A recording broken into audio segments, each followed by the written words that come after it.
आप सभी साईं भक्तों को जय साईं राम।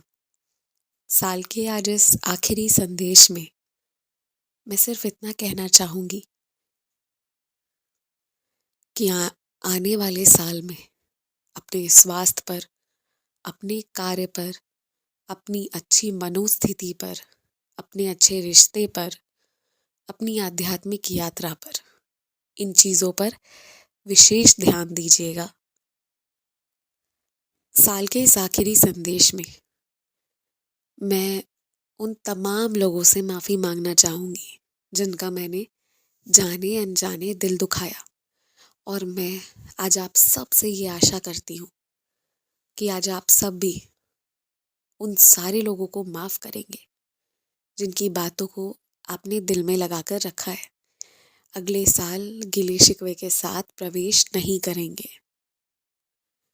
साल के इस आखिरी संदेश में मैं ये कहना चाहूँगी कि कभी भी जीवन में कठोर से कठोर परिस्थिति भी क्यों ना आ जाए, जब लगने लगे कि कोई भी चीज़ काम नहीं कर रही है, एक उम्मीद की जरा सी किरण भी नजर ना आए ना, फिर भी जहां है जैसी स्थिति में एक बार एक आखिरी मगर पूरी श्रद्धा से जय साईं राम कहकर कोशिश जरूर कीजिएगा। और याद रखिएगा कि आपकी जान, आपका होना बहुत कीमती है। आपके अस्तित्व से बड़ा और कुछ भी नहीं है। तो ऐसे किसी काम के प्रति मन में इतनी चिंता नहीं पालनी है कि जीवन से ही मन हट जाए। ऐसा कोई काम नहीं करना है और अपने जीवन में ऐसा कोई काम होने नहीं देना है।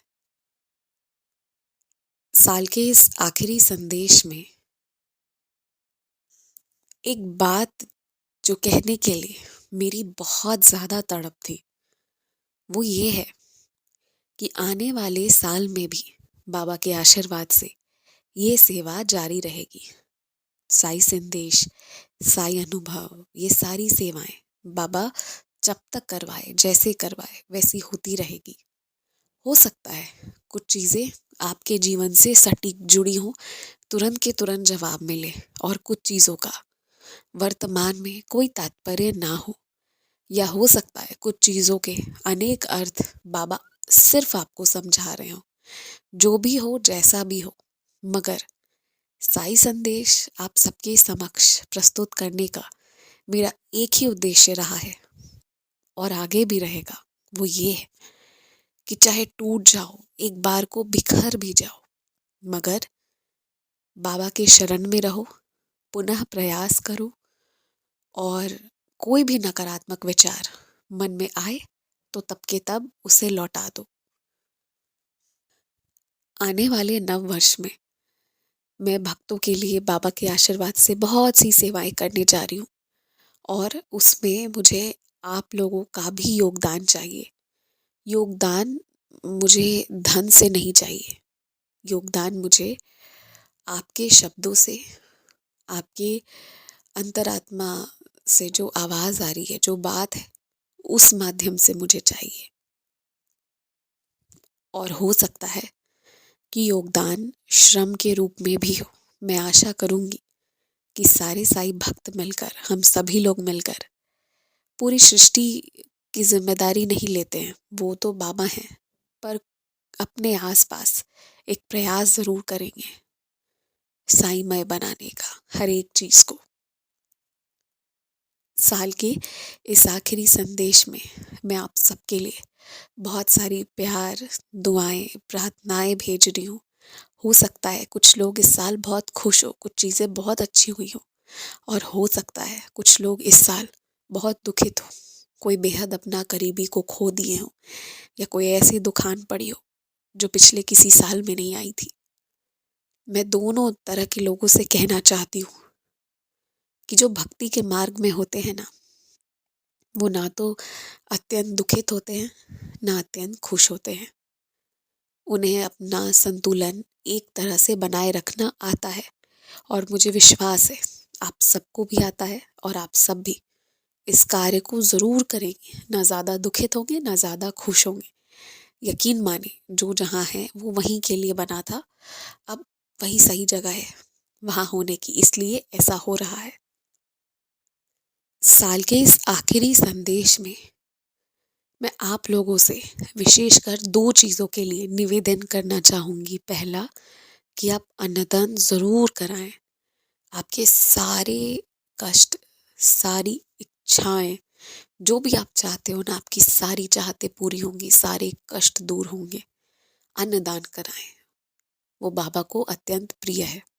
और दूसरी वो, कि इस साल आप सब जो मुझे सुनते हैं, एक संकल्प लें कि ज़्यादा नहीं भी तो महीने में एक अनुभव आप भेजेंगे।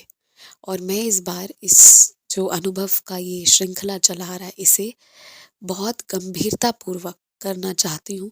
मैं चाहती हूँ कि इस साल हम इतने सारे अनुभव सुने, इतने अनुभव सुने ना, कि हमने जो बाबा के अभी अनेकों रूप देखे नहीं हैं, उनके दर्शन किए नहीं हैं, वो इस माध्यम से करें और सत्संग करें।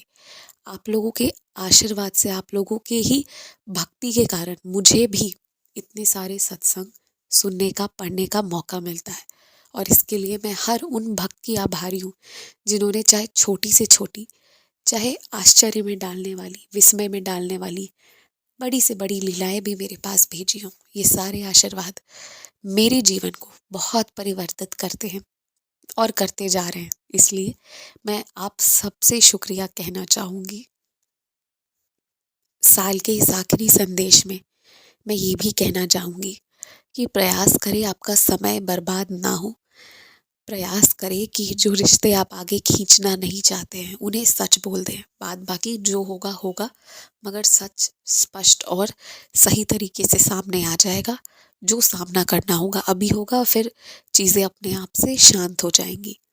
और मेरी एक विशेष विशेष कर नम्र निवेदन है कि जितने लोग मोबाइल फ़ोन का बहुत ज़्यादा प्रयोग करते हैं, तो वो उस चीज़ में थोड़ी कमी लाएं और इस चीज़ पर ध्यान ज़रूर दें कि आप अगर अपने फ़ोन का प्रयोग कर रहे हैं, तो आप किन चीज़ों को अपने फ़ोन के माध्यम से ले रहे हैं।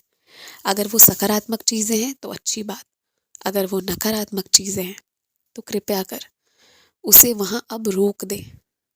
और मैं ये भी कहना चाहूँगी कि इस साल जिन लोगों को किसी भी चीज़ की नशा हो रही हो, चाहे वो किसी आदत की हो या किसी पदार्थ की हो, प्रयास करें थोड़ा कम करने का और पूरी तरह छोड़ देने का।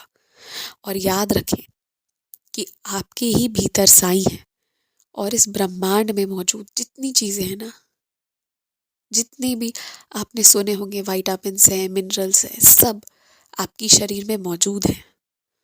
जिन जिन चीज़ों से ये सृष्टि का निर्माण हुआ है, सब कुछ आपकी शरीर में मौजूद है। कुछ चीज़ें अधिक मात्रा में, कुछ चीज़ें बहुत कम मात्रा में। तो आप इस सृष्टि से अलग नहीं है, इसका हिस्सा है। अगर आप कुछ चाह जाएंगे ना, तो वो आपको मिलकर रहेगा, ये तय है। इसलिए हिम्मत ना हारें, आगे बढ़ें, खुश रहें, सबको ब्लेस करें, सबकी ब्लेसिंग्स लें, सबको फॉरगिव करें, और जिससे माफ़ी मांगना है उसे सॉरी कहें, थैंक यू अपने शब्द में, अपने वाक्यों में रखें, अपनी फीलिंग्स को इजहार करें, सबसे प्रेम करें, हर प्राणी में साईं दर्शन करें। जय साईं राम, जय साईं राम।